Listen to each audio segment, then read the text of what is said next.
June 4th, 2018. I'm going to go and play some basketball with my friends. Just go hang out in the neighborhood, shoot some hoops, cross some ankles. Just another typical night in the neighborhood. Until it isn't anymore. The night takes a turn for the worse. And before I know it, me and my friend were both on the side of the road with a bunch of bullets in our body.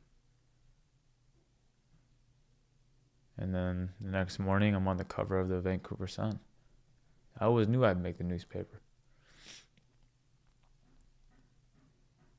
It's scary, isn't it?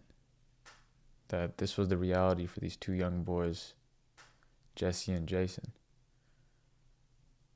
That at 16 and 17 years old, their lives ended prematurely. It's scary that this could happen. That their bodies are found on the side of the road and there was a car that was being burned. And you know what? We're used to that. Oh man, another week, just someone died. But 16 and 17, this is a bit different, isn't it? They're a lot younger than usual. That's a little bit different, right? It's scary, man. But how did we get here? That's the question that I've been asking so many different people is how did we get here? Like, whose fault is it? How did this happen?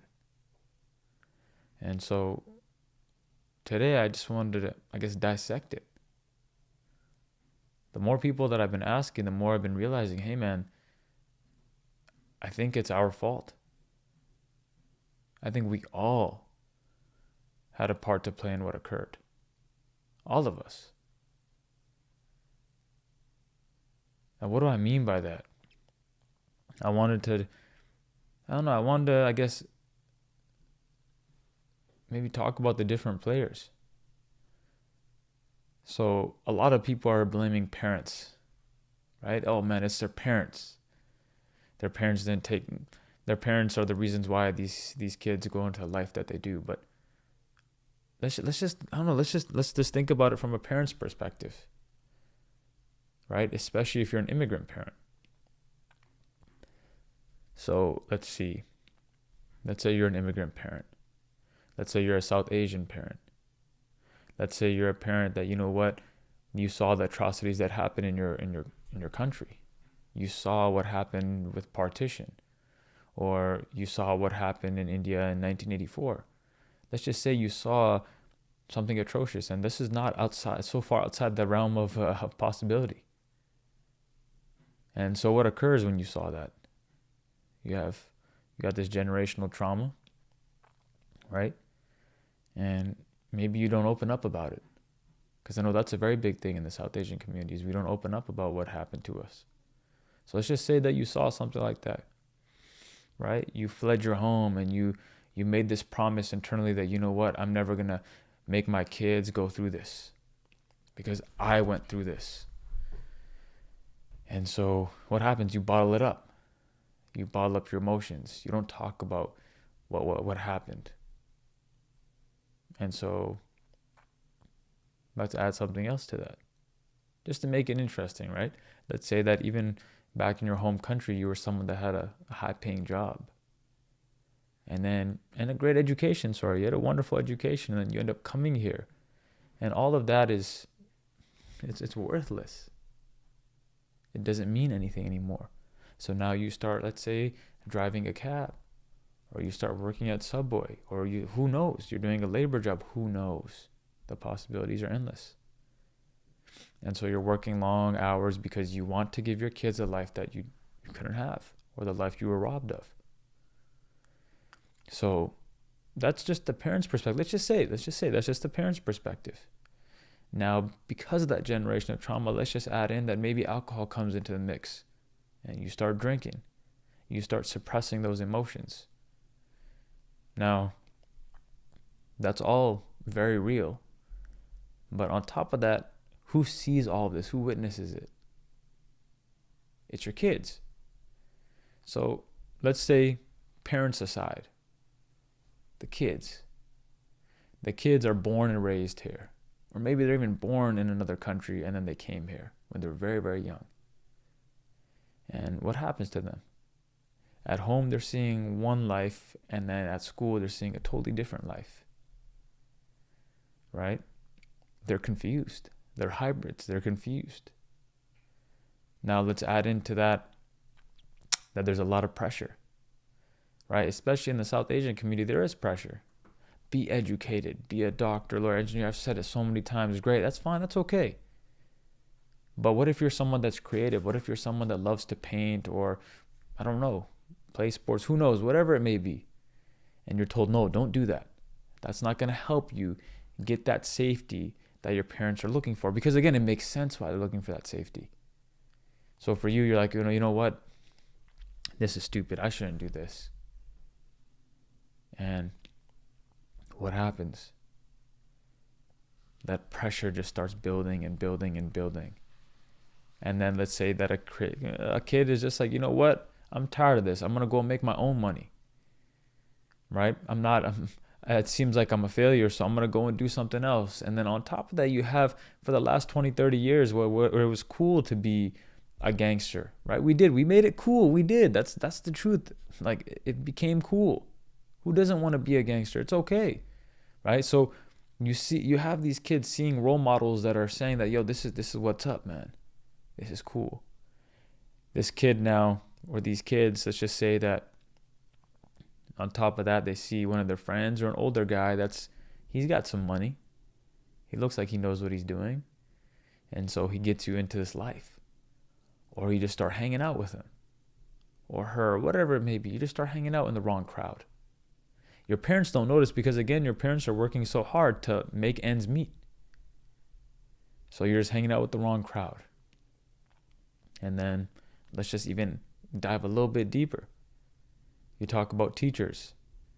Teachers don't have the resources. But what are teachers supposed to do?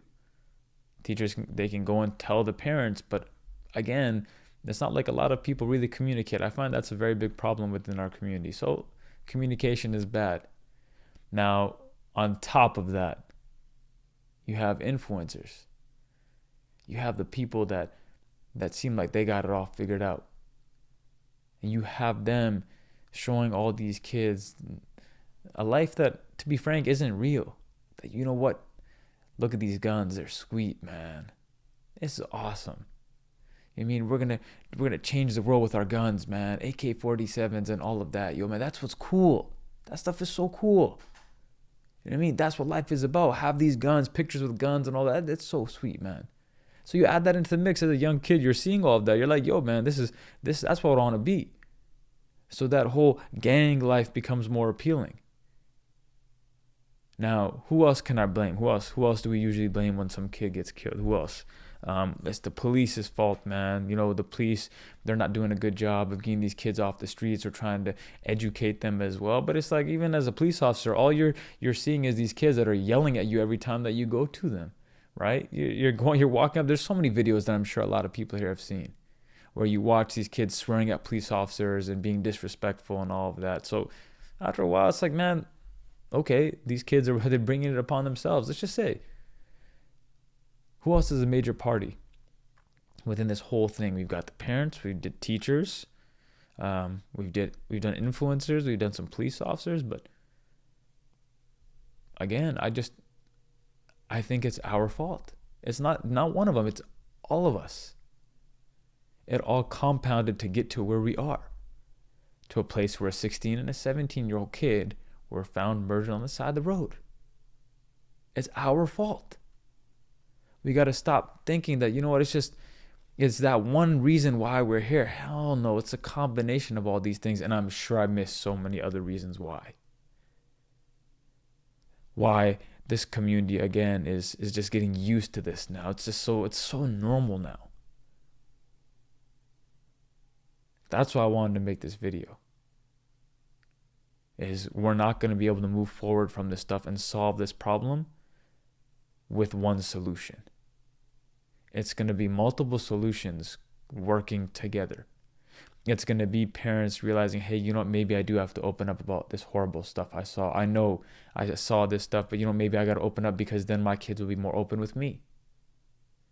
Right? It's going to be teachers saying, hey, you know what, go ahead, man. If you like doing this, I will help you with whatever I can, but maybe I'll get a bunch of other young people that have done wonderful stuff, or give you role models and bring them to school, which is what teachers are doing now.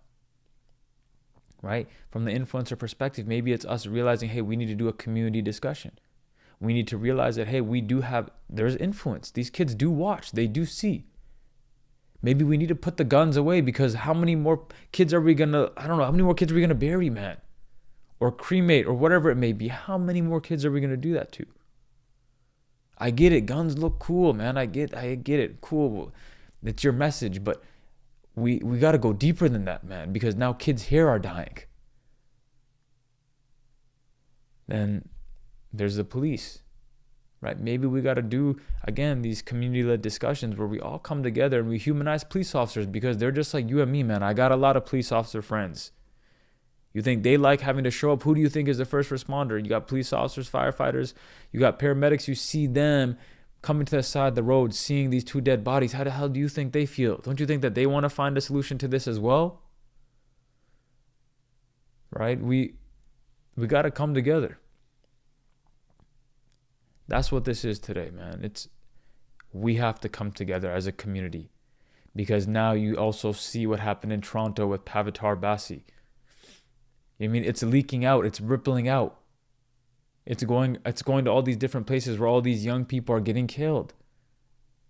Let's solve the problem here at home first and foremost. Let's do it together. I don't care what religion you are, what ethnicity, or what group you hang out with.